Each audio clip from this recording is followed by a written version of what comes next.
Earlier this year, an article appeared in the New Yorker that illustrated just how many super rich folks are getting ready for the end of the world as we know it. In the article, Steve Huffman, the CEO of Reddit, explained why he was building a secret house out in the woods where he can stay when the government has collapsed and the city streets are full of chaos. There are more of these wealthy survivalists than you might think. They even have a Facebook page where they share tips on what to do when the end comes and which gas masks you should buy. "We want to be ready," said one rich venture capitalist, "when the great earthquake hits California or when civil war tears apart the United States." Today we are going to take a closer look at such a scenario in this episode of the Infographics show, Could You Survive Living Underground Forever?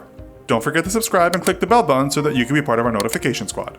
First of all, no one really lives underground and doesn't come up at all. Perhaps the closest thing we have right now is a Costa Rican man who presently lives in his underground mansion that he calls Topolandia. He's been called the Hobbit and he lives down there with his wife and 2 kids. His 2,000 square foot place is between 15 and 63 feet underground, has all the mod cons of a normal house, including plumbing. So that's a start, but how long could he stay down there and not come up? When experts are asked this question, one of the things they come up with before food and water, let's say we have enough for a while, is what would happen if the sun never touched our skin. According to some people, the lack of vitamin D that we get from the sun would soon make us pretty depressed and grumpy, which might explain the predisposition of people from the United Kingdom. We would not have much energy either, and maybe start to go a little crazy and experience something close to what's called Yukon fever. So, first thing, our underground house really should be made with access to sunlight. Call it a sunroom.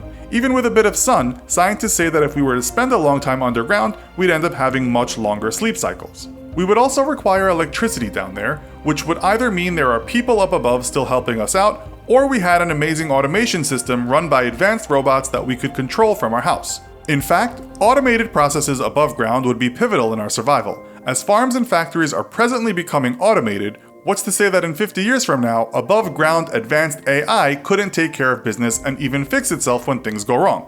But let's say we aren't there yet. If we are living in a place with almost constant sunshine, perhaps we could take our energy from the sun using solar panels.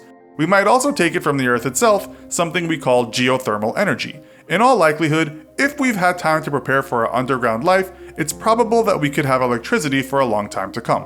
We'd need access to fresh water. The average American consumes 58 gallons of water a year, which is about 7,242 ounces, or about 2.5 cups a day. This doesn't include water that Americans consume via soda and other drinks.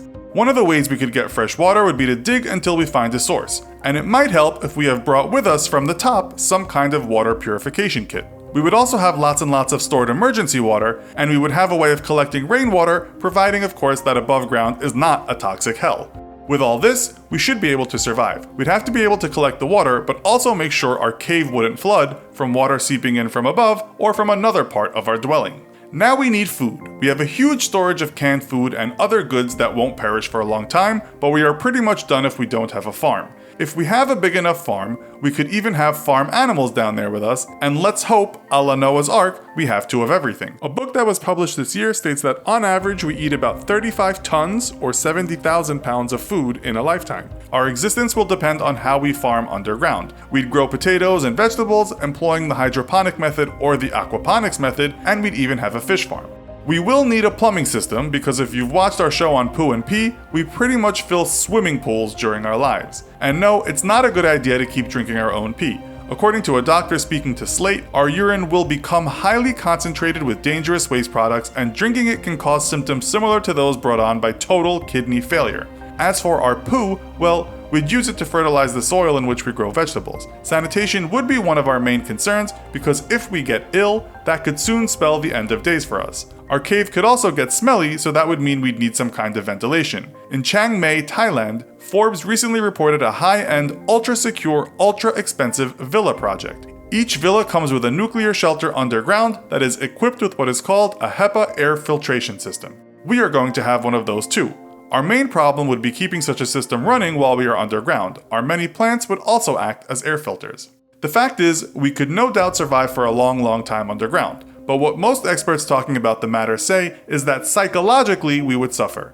It might even start to feel like hell down there, a kind of situation not unlike philosopher Jean-Paul Sartre's play No Exit. And that's if you are in a group. Isolation, experts say, would also drive us crazy. This was a matter of reality for a cult in Russia that police discovered in 2012. They lived underground, and some of the kids in that cult had never seen the sun. A slew of articles followed this amazing story, with scientists chiming in on what an underground life might be like. A normal lifespan should be possible, they said, but chronic illness would occur because of the lack of sun. And yes, we'd all be really moody and depressed. According to one story, we could make up for our lack of vitamin D by eating lots of eggs, cereal, fatty fish, cheese, and fortified milk. We just need to keep producing those things. Other scientists say we could get rickets, diabetes, heart disease, or suffer from multiple sclerosis or asthma, all because our ever-giving star is out of our lives. In conclusion, it all depends how deep down we have to be. If very deep, perhaps because the atmosphere above is highly toxic, we will struggle. If we are just hiding from Godzilla and can even have a sunroom as we are not far from the surface, we will fare better. So, do you think you are up to the task? How well would you survive down below? Let us know in the comments. Also be sure to check out our other video called What If You Only Drank Coke and Nothing Else? Thanks for watching, and as always, don't forget to like, share, and subscribe. See you next time!